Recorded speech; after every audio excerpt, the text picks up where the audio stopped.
Before I start, I want to ask you to hit that subscribe button for more real, gripping stories like mine. And if this one hits close to home, share your thoughts in the comments. I read every single one. It all began with a text I didn't expect. "We'll see you at Mom's around noon. Don't be late." I stared at it, feeling a flutter of excitement. Thanksgiving at my mom's had always been loud, chaotic, and full of love, even if it came with the occasional family drama. My wife, Emma, and I had been looking forward to it for weeks. But the moment I walked through the front door, that excitement turned into confusion. There were only 7 chairs around the dining table. 8 people were sitting, including me, but wait. Emma wasn't there. My mom caught my glance and said casually, "Sorry, honey, we ran out of chairs. Maybe you can grab a stool." A stool? In the dining room where we'd spent countless holidays laughing and eating, where my mom had always saved us a spot.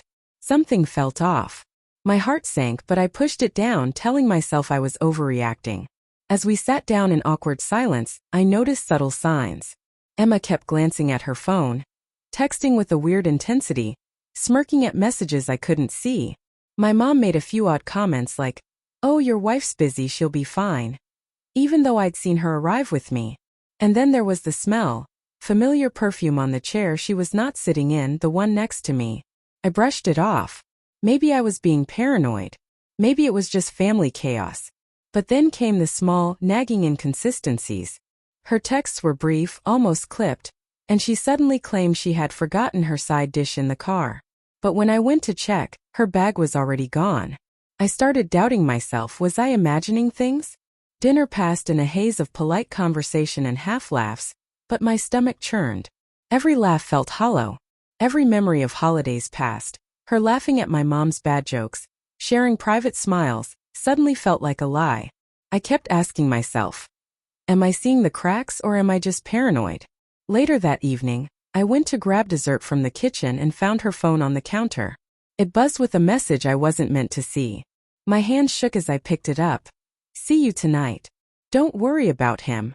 My heart slammed against my chest. The person she was texting wasn't me. I backed away, trying to convince myself I was wrong. Maybe it was a joke. Maybe it was innocent. But the truth clawed at me relentlessly. The missed calls, the disappearing text threads, the sudden avoidance, it all added up. I waited until everyone else left, pretending I was helping clean up, then asked quietly, "Emma, who are you texting?" Her face went pale, a flicker of guilt breaking through her carefully maintained smile. She avoided my eyes. "It's nothing," she said, but I could hear the tremor in her voice. I demanded the truth, my voice barely above a whisper, trembling with rage and heartbreak. She hesitated, then broke. I didn't mean for you to find out like this. I made a mistake." Mistake? A mistake doesn't hide in the shadows, doesn't avoid your gaze, doesn't leave you alone at your own family table. The betrayal hit like a physical blow. I remembered all the small moments I'd cherished. The way she smiled at me in the car, how she'd always saved the last bite of pie for me, the laughter that had once felt like ours alone. Now every memory felt poisoned, every touch suspect. I wanted to scream, to cry, to break something. We spent hours talking that night. She tried to explain, her voice shaking, claiming loneliness, stress, something that didn't make sense. I wanted to hate her, but part of me still loved her. The part that remembered the warmth, the shared history, the life we'd built. But love doesn't excuse betrayal. By morning I made my decision. I packed my things, told her I needed space, that trust once broken couldn't be patched overnight. The silence that followed wasn't dramatic. It was quiet, painful, necessary. It was in that silence I realized that self-respect was worth more than shared history, more than fleeting comfort.